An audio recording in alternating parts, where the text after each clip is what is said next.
Sa ilang Pinoy, gaya ni Gillette na mula pa Batangas, tradisyon na ang pagbili ng Lucky Charms tuwing sasalubungin ng bagong taon.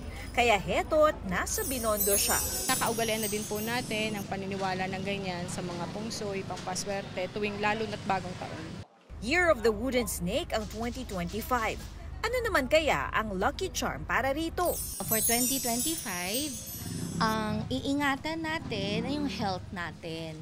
Because the illness star nasa center of the house or center of the store or center ng ano. So kailangan natin itong holo.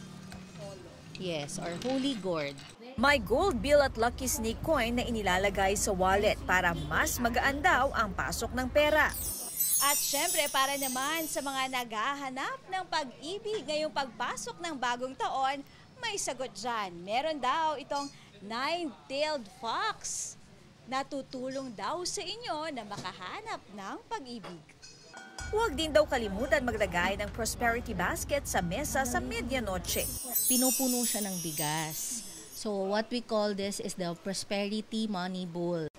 So meron din kaming tinatawag na angpao na may snake na figure. We also have the turtle for longevity. Of course, the pinya para parating pumapasok ang swerte. Mabili rin ang mga red bimpo na dapat daw gamitin na pamunas pagkatapos maligo sa unang araw ng taon. Pantaboy malas din daw kasi ito. Kung di ka naman ipinanganak sa Year of the Snake, nariyan ang Tai Sui of Feng Shui God of the Year card. It will attract more blessings and prosperity. Guidance sa amin. May paalala naman ang simbahan ukol sa pagbili ng mga Lucky Charms. Kung punto de vista ng simbahan, hindi naman natin ina-allow at ini-encourage yung pagbibili ng Lucky Charm.